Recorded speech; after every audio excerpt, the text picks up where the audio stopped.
Hello, everyone. Hello, welcome, welcome. I am joined with my friend PK Eastman, and today we are doing our normal Mondays Christy Uchukwu's Brilliance TV show. And in today's topic, I am joined by my friend PK Eastman, and I'll be introducing her later on. This TV show is about spotlighting the top business leaders, entrepreneurs, unique and most successful individuals.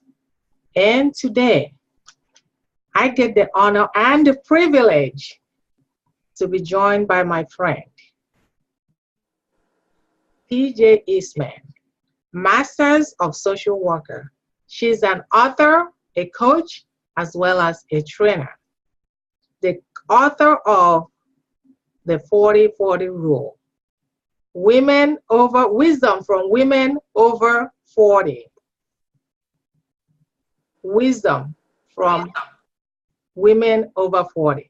So, without further ado, I want to introduce to you PK Eastman. Hello, PK. Hi, Christy. Say hello to the viewers. Hello, viewers. So happy to have you here. We're going to have a good time. Yeah, I remember you and I met back in, was it July? At First part of July. Back in July, right? At Yes. the Public Speakers Association in Las Vegas, right? Yes, ma'am. And we have been connecting ever since. So thank you for joining me tonight. I really appreciate it and appreciate your time. Thank you. Well, I'm grateful that you asked me, and I'm happy to be here. Okay. So I want to hear from you. I know behind every successful business person, there is always a journey behind. And the journey is really where people get to learn from. Not so much from the top, but the journey, what it took for you to get there. And I know you're a coach, you're a trainer, and you edit books, you're a good writer as well.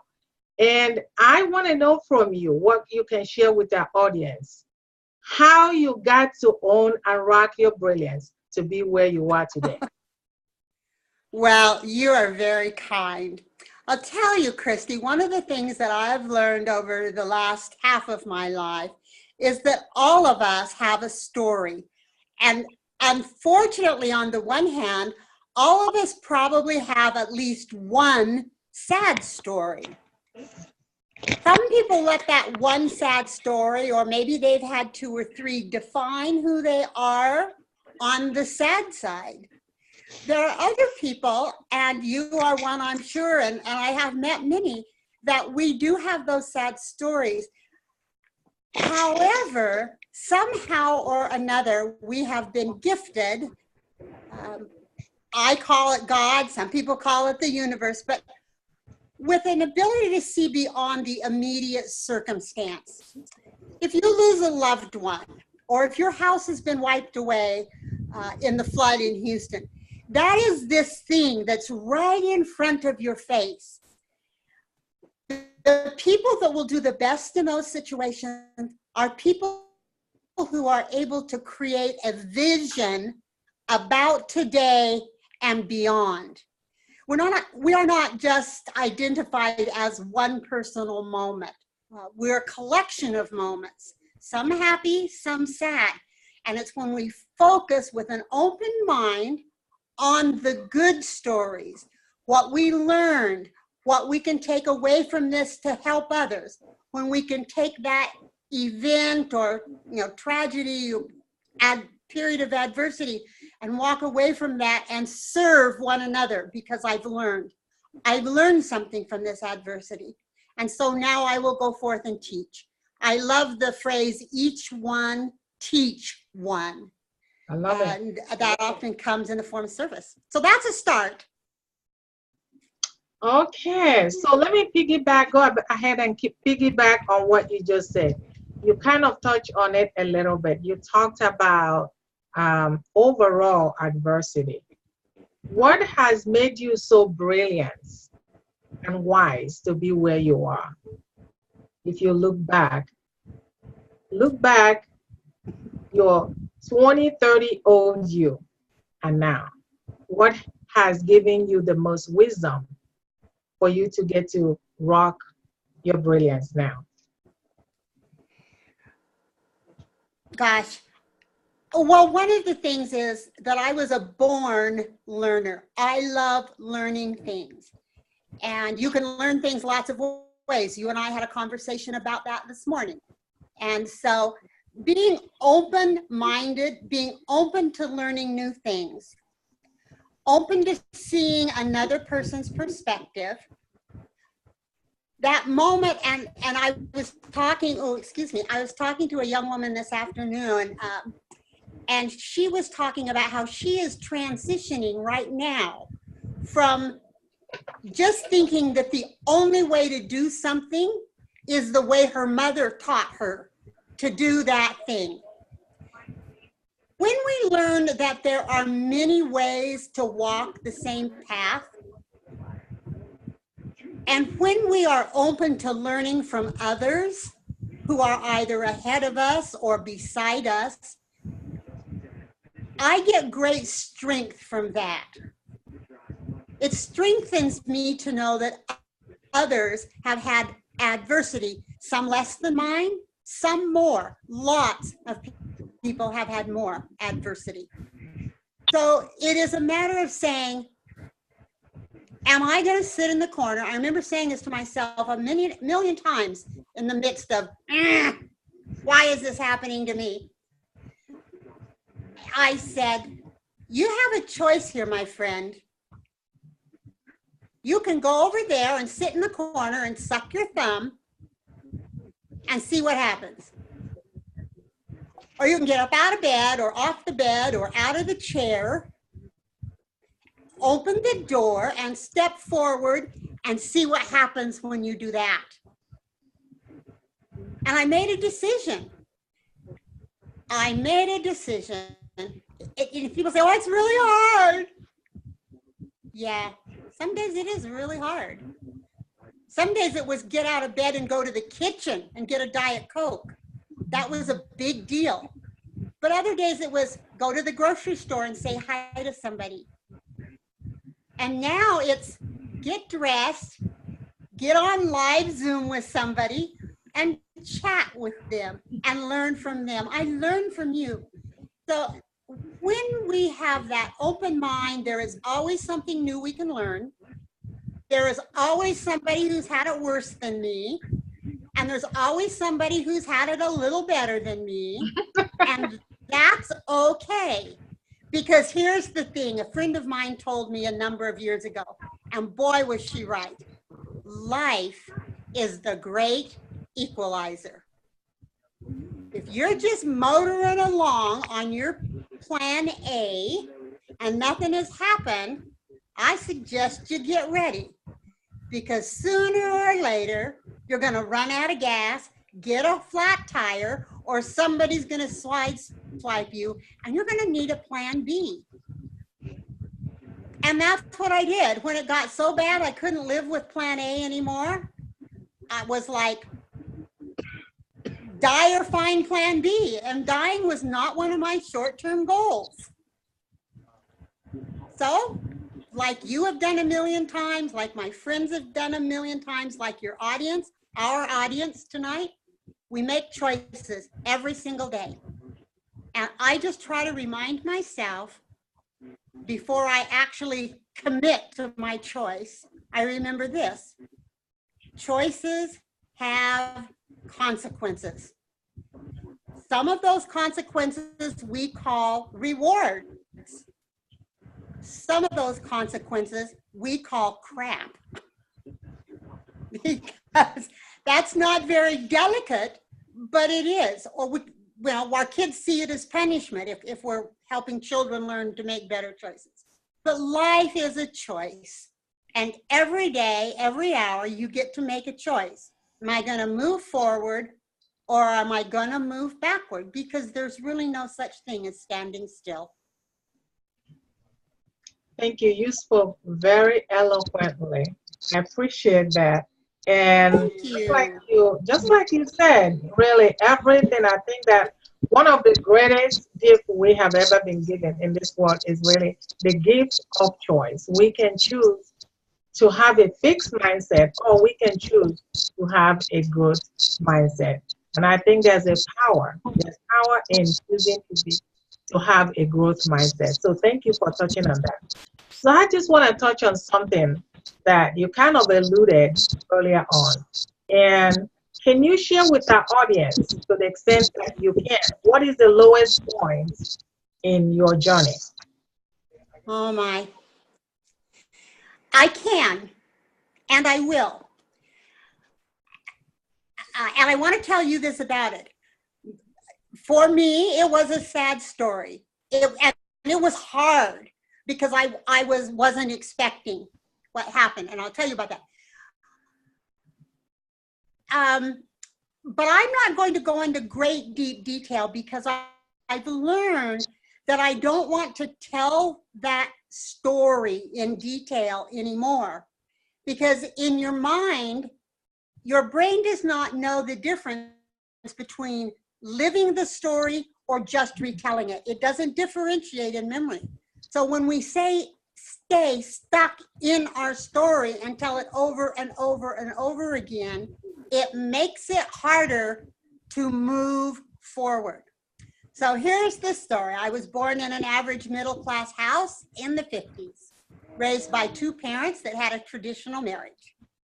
Went to school, went to college, got a degree in English, and instead of going to graduation on the 10th of June that year, it was the only Saturday of the summer that my husband-to-be and I could get married. So I figured that the paper diploma was enough. And we got married and had a wonderful time for a number of years. He had a serious health problem develop. And I knew that he had, I mean, we all knew he had these health problems and that it could be tragic or not so much. We wouldn't know for a long time. So I was exactly 39 and had 5 children. And I decided that it might be wise for me to go back to school and get a degree in case I had to work at some point. So I did that. I entered graduate school at age 39. It was a 3-year program because I went only part-time because I was a full-time mother.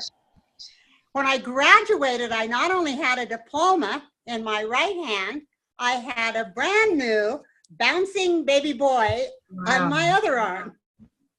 So I was raising children. I was going to graduate school and getting really good grades.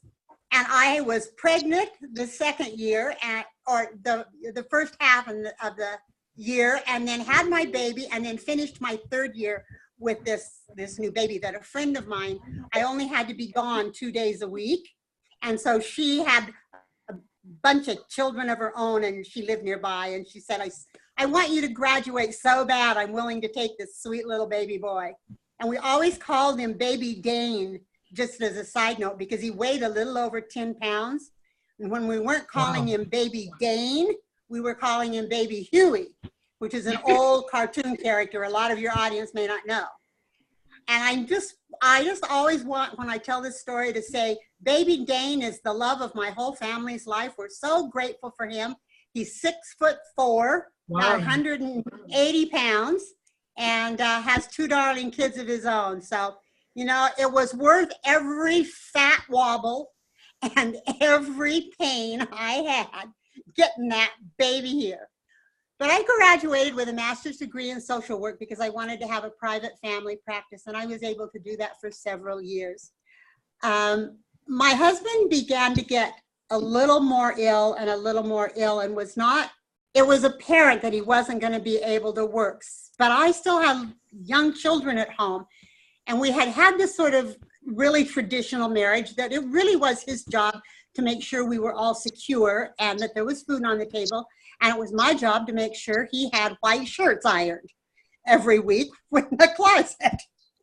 And the thing about it is, I want y'all to know that I was so happy with that. I loved being a mom. It's the best job I have ever had.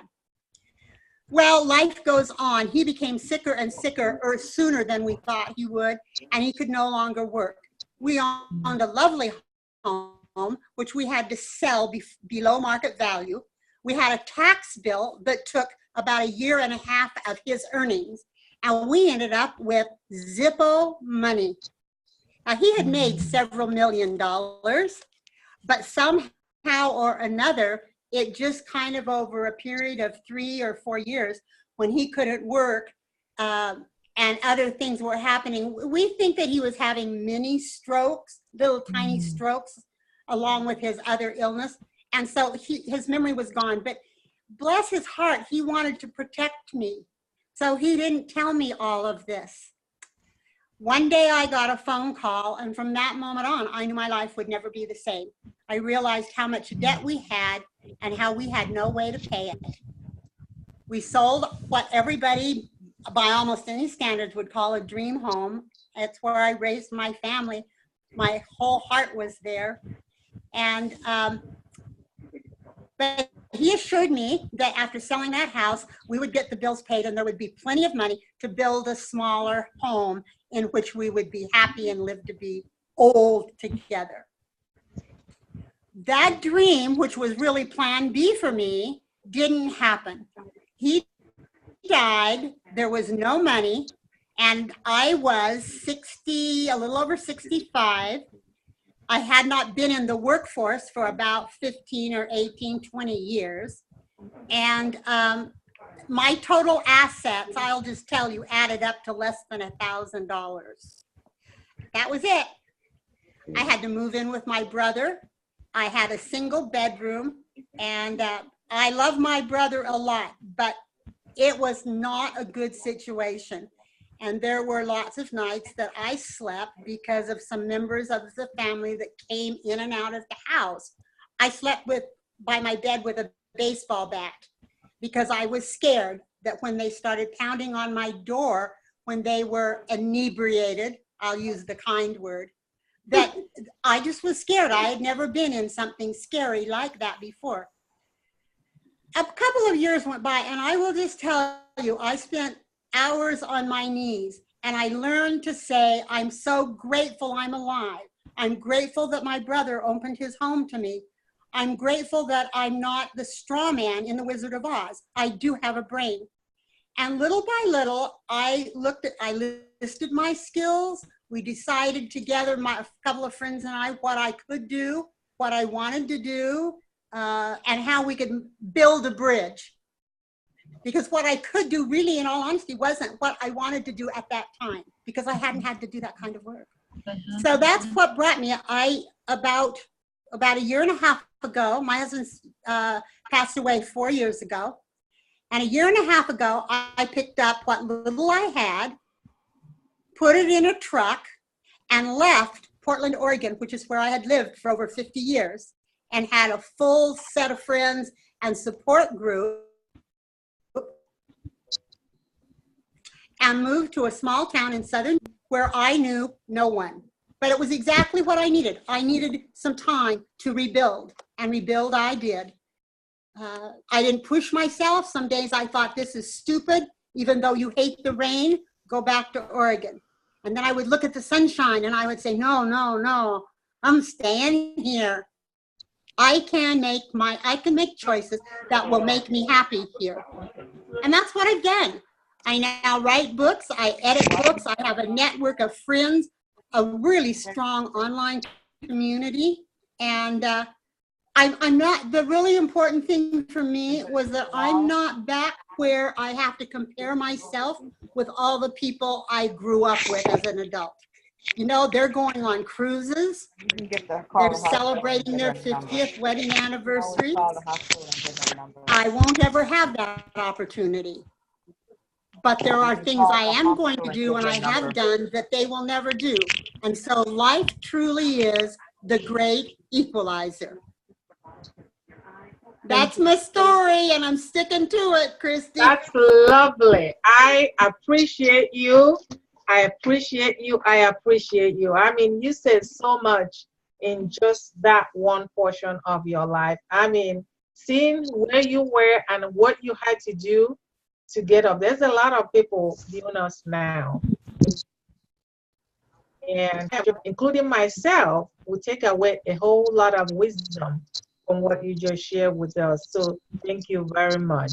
I really appreciate it. So I just wanna as we continue this conversation, what would you share with our audience if there's somebody out there who think that life is over because maybe they have retired, maybe they've raised the children and children are out of home now and they're of age and they think there's nothing else for me to do? What would you share with them and how would they get their life? Call me. Again? Call me. I will give them some of the things on my list that I'm never going to get done, and they can go do them for me. Gosh, I joke about that, but that's really true. There are so many things you can do, and I will tell you, there are days, even now, I'm making a little bit of money, but I have medical bills that I'm still paying off. I have some repairs that need to be done on my car, and so I'm still not to where it's easy every month. So don't misunderstand. It will be because it's getting better. And that's what I focus on. In the beginning, I thought, really, truly, what's the one thing I can do today? And at the end of the day, tell the Lord, I'm so grateful. Maybe it was just reading a book I had wanted to read for years and hadn't had the time. I loved gardening, and I had to leave a huge garden. I loved being out in the garden because it was the one place I could go without getting dressed up and leaving home, and none of my children would come bother me. They knew if they came to Mom's garden, she'd have them on their knees, dirty and weedy. So they were better off doing something else. So I bought a couple of plants. It wasn't much, but in this bedroom, I could keep a plant and I could nurture it, and it needed my attention. Some people buy dogs or cats. I wasn't able to do that. Here's my thing, Christy, and I'm really kind of straightforward about this. I want to empathize with people and say I understand, because I do, but I'm not going to show them a lot of sympathy if they're not willing to make an effort to change. You have to make an effort. And it can be a little effort today and a little effort tomorrow. And you increase that. You don't have to go out and get a full-time job and be, I don't know, the high-performance reeler for whoever's the biggest reeler in town now. No, you start where you are. And then if you can't find a friend who's where you are, you call me or you email me. That's what I do. You can do. Transitions suck. Can we talk here? It's Hello? hard transitioning from a regular life that you have lived for a long time into something new. I mean, even people who have great retirement funds and good health, when they go from a big house to a small house, it's hard. It signals something in our brain that you were right earlier. Signals up here in our brain, life is over. But that's just not true. There are books to be read. There are podcasts to listen to on your iPhone. Yes. There are paintings that need to be painted by you. Maybe it's a poem you've always wanted to write. Old anymore. Old is 100 or over. I have friends here who are 80 and 85 who get in their cars and drive to a different state to visit grandchildren. And if they can't drive themselves, they invite somebody to drive and they pay the gas, and they just have a fun time visiting and chatting in the car. I don't know a community center in the nation that doesn't have some kind of senior activity program. Do I want to go to the old folks' home and hang out? No. But do I want to learn to salsa dance? Maybe. And that's where they're teaching the lesson for $2. They're not going to charge me Arthur Murray prices. So we're right back to where we were a few minutes ago. Do you want to stay home and be sad and lonely? Or do you want to go somewhere and reach out, you and your husband, you and your best friend? I mean, find a new best friend, because someday your best friend now may not be there. So that's, again, I think it's important to plan. I don't live ahead, but I make plans. So what happens when? And it's a little bit of a game. So what do you think would happen if I did this? Yeah, I don't think I want to do it. But if I did this over here instead, that might actually be fun. See, I just believe that God created this earth and we're supposed to be here and have joy every single minute. Now, I don't know that I believe that that's not possible. But after the learning process, and that's all adversity is, the Lord gives us trials, he gives us tribulations, we call it hell, whatever. But when we go through that process and come out the other side, we are wiser. We are one step closer to King Solomon, supposedly the wisest man in the world. You know, he had some really tough times. He wasn't just born wise. He had to work at it. If I'm wise in anything, it's because I've paid the price. If you want to go to the movie, you got to buy a ticket, my friend. Hello. Right? Thank you very much. If you want a better life, you got to pay the price. You got to buy a ticket in, step out the door and into life. We're not seeing you. PJ, oh, I'm sorry. I'm so excited. I love this topic. There you go. Go ahead, please. Go ahead. No, I think that's it. I think that buying a ticket analogy is really important. You know, you just have to say, I'm worth it. I'm not dead yet. Because if you're one of those people that's dead and just hasn't been buried, oh my goodness, I feel sad for you. There are people dying to have a friend. So get up and find one. I'll be your friend. Call me. I could always use another friend. Send me an email. We'll find out what's going on in your community that's of interest to you.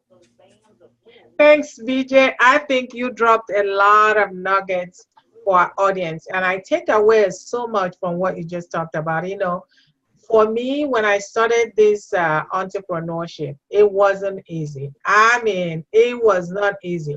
I remember my very first class. I felt like I was, I don't know. I just like, what am I doing here? And why am I here? Because everything that has to do with technology, I just couldn't figure it out. I couldn't figure it out to the extent that it took me almost 1 year to do a Facebook.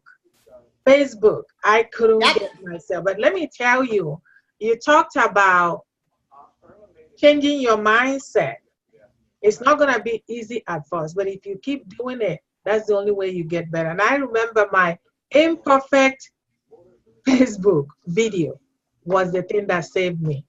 And I still talk about it. I mean, I thought it was imperfect until somebody else inboxed me on, after watching the video, was that thing that allowed her to go and do her own video. So, as you said, sometimes we never know who we're going to impact by the little things that we do.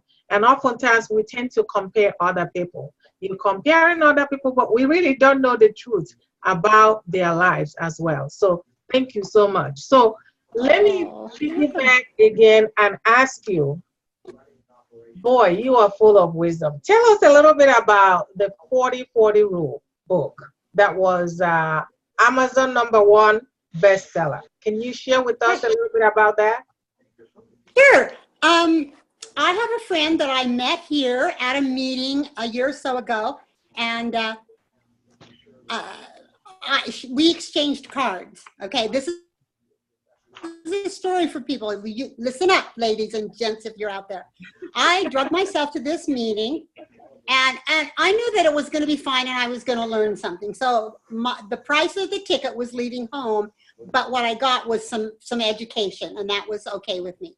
But I met this one woman, and she gave me her card. She says, I live in St. George, Utah. I live there too. Well, let's get together. Okay. So we came home, and I put her card in my desk drawer, and I left it there for about a year because I just wasn't ready. It was just darn hard to call somebody I didn't know and admit, I got to get out of this place. I don't know anyone. I've been, just kind of sitting here, not moving. So one day I was at McDonald's, and I opened my glove box to get a napkin. I was parked outside, and her card fell out. And I picked it up, and I thought, I wonder if she still does any networking groups around here. So I called her, and she answered the phone.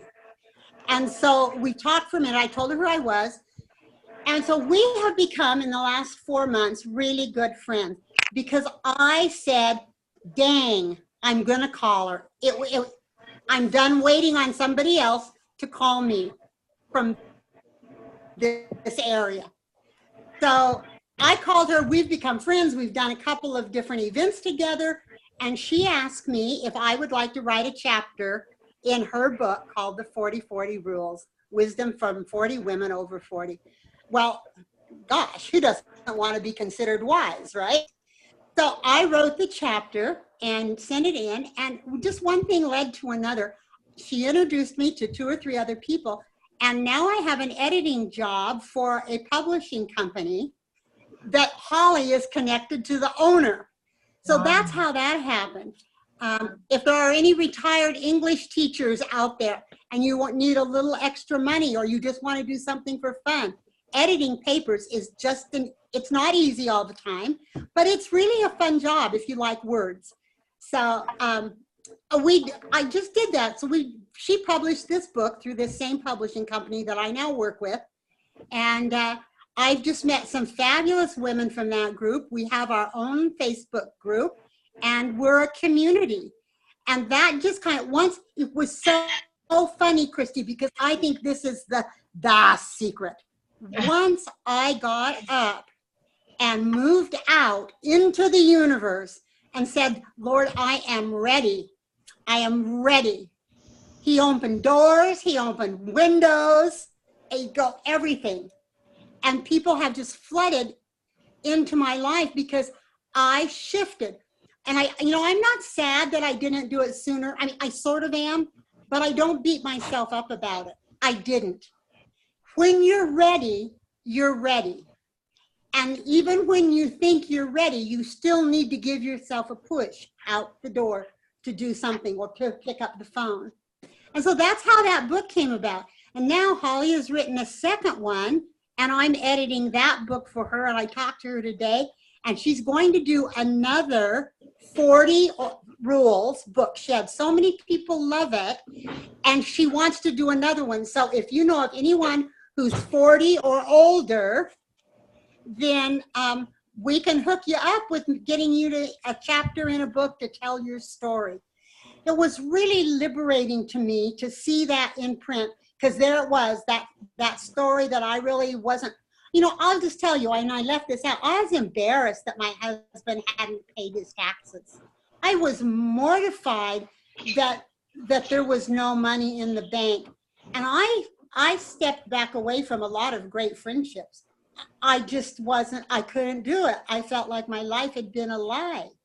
And so it's important when that happens that you build a new life. Because what I have now is mine. I own it, warts, wrinkles, debts on the debit card, whatever. I own it. The successes I own and the challenges I own, they're all me. Can't blame anybody else. And I feel so good about that. And once I made that adjustment, that shift, it has just, I just have been so blessed. I've always been able through all of this. I really never did say, why me, Lord? Because really the question is, why not me? I'm no better or worse than anyone else. If I need a challenge to learn, then bring it on. Just bring it on. Let's get it over with. So I never whined, but I also didn't move forward as fast as I might have. So that's kind of going back a little bit.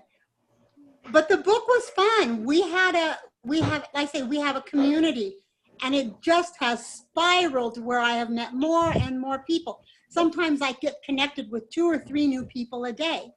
Now, I love that. Somebody else may want to be home and be quiet. I have a friend down the street here, and she's more quiet than I am, but every bit as smart and lovely. And her children bought her, I think, a 6 or 8 month oil painting class. You know, they paid for this series of classes. What a fun thing for her kids to give her. And she paints, she's learning to paint beautifully. So when you go out and meet people, you're just going to be surprised. You know, we're all carrying a sack of garbage, so to speak. Things our parents taught us. Things we learned in marriages, whether they were good or bad. All those nicks and bruises that we get on the highway of life, they're good for us.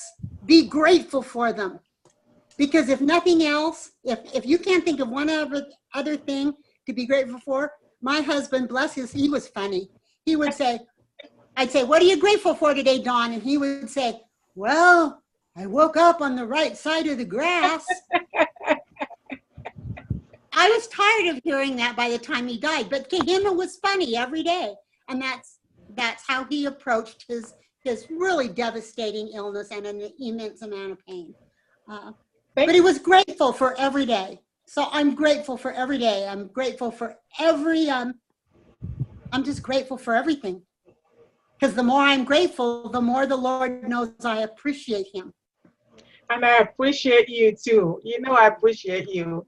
You talked about the importance of networking, and I too believe I'm now venturing into networking because I used to be in the bubble all by myself. I've always said I'm a recovering introvert. So some people won't believe it now, but believe me, I was. And I believe that to get out and do something, you can't do it by yourself. You gotta have to surround yourself with like-minded women, like-minded individuals. And so for me, I was used to corporate world, still am.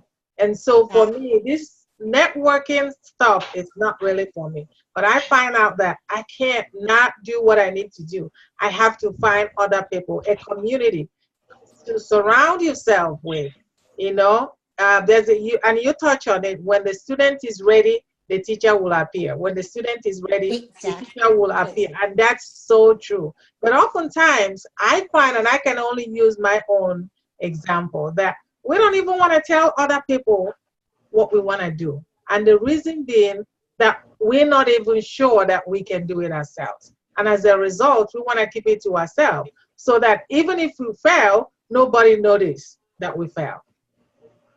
But when you can find the courage, to spread it out there, you never know who will come across your path and help you fulfill what you need to do. So thank you. Well done. You said it very well. Thank you very much. So as we come to the end, I just want to ask you, is there anything that is coming up that you want to share, something you're doing, or how to contact you? The audience might want to contact you. How can they contact you? Is there anything you have in the works that? You know, I'm really working right now on behalf of others. I mentioned to you that I was thinking about, or, you know, kind of pondering a book and what it would be about. And I talked to someone today and kind of confirmed, and after we spoke and firmed up, I have several books I want to write. And I just want to tell you all have a book in you. Everybody, and even if they won't say it out loud, thinks that my story would make a good book. And it will. It will. You just have to get it out there. And one of the things I do on an ongoing basis is work with women through transitions. You know that. And one of the things I love to do, because I think it's the most helpful, is to write who I was before this happened, how I changed, and who I either am now or who I want to become. So I have ongoing classes and consultations with people about writing your story. I'm setting up a new publishing company, and I think we're going to call it Legends to Legacies. Oh, I love that it. will be a. Do you like that? Does that sound good? Yes, I love it. I love the title. I really do. So what we're going to do here, I've got to get these editing things off my desk and out of my computer in the next 2 weeks. So my goal is by the end of September, the first week in October, we're going to start a private Facebook group where people can learn how to write their stories. They'll have access to it all week for a fee. It's a yearly thing. You can pay by the month, but it's a yearly thing. And at the end of the year, you will have a book. We'll talk about how to write books, how to make notes, how to use words, power words versus sleepy words. And it's just going to be fun. And I will be on that live 2 or 3 times a week, and we'll have posts every day, and we'll have some open Facebook discussions. So that's what I'm planning for me personally while I'm working on projects for other people right now. But back to my book. You know me, I get sidetracked. But back to my book, this is the thing. If I could take a poll, I would ask everybody in the world, how many times have you heard the phrase, dream big? Really, dream, go after it, dream big. But I'm convinced that that's the wrong thing to do. So I think my book, nobody can steal this, okay? This is privileged private information. Everyone will have to promise not to steal your title. Just raise your right hand and put a cross on your heart right now, okay? So, but here's the thing. I have a grandson who just graduated from college, and I wanted to write him a letter. He just got married, and I wanted to tell him some of the important things that I knew would matter to him. Not a book, but 3 or 4 pages. Brady, remember this. Brady, I want you to know this is what I thought about that. And one of the things I thought I want him to know is I want him to not listen to the people who say, dream big, get out there, set some big dreams. Here's what I want. Stop dreaming big. Start dreaming deep. Have your goals about how many people you're going to serve this week. Have a goal about when you're going to, how you're going to develop your leadership skills. All those things that really matter. So the dream should be about what kind of my character development, not how big a house I'm getting. Now, I want you all to know, I want a really big house someday. I love big houses. I'm not saying we shouldn't have those, but I'm saying, what I am saying, a legacy life is going to be built on dreaming deep. What can I do to help my neighbor? How can I teach my granddaughter to be more modest, maybe in her clothing, or to how the way she dresses will impact the kind of guys that want to date her? Those are the kinds of things, Christy, grandmothers worry about. Thank you. I think that's just, I really, and I ran it past somebody today, another person that owns a publishing company, and she said, just do it. Cut everything out and just follow the Nike company. Just do it. Do it. I love that. So is there a way they can contact you? Our audience can contact you if they want to contact you? Go ahead and go to my Facebook. I will give you my phone number, and I'll repeat it twice so that they can write it down. You can call me. I'm a person-to-person person. So call me, and if we have something to talk about, we'll keep talking. If I'm not the right person for what you need, I know so many fun people that can connect you to the right person. So you can find me at P.K. Their initials. So it's P.K. Eastman, Eastman, and it's on Christy's little flyer on Facebook. So you can find me there, and you just type in, "Hi, my name is so and so. I heard you speak on Christy's program." I thought you were crazy. No, you don't have to say that. Thank you so much, PK. I got so much out of this interview today, and I'm sure that our audience, whether they're watching now or they're going to watch a replay, will get a lot out of this. So I really appreciate you. I appreciate your friendship. I appreciate your time. And Oh thank my you gosh. to all the audience. And I am going to go ahead now and stop the recording so that we can take questions from the audience, okay? Perfect. Thank you, Christy. Let's see. Hopefully, I can do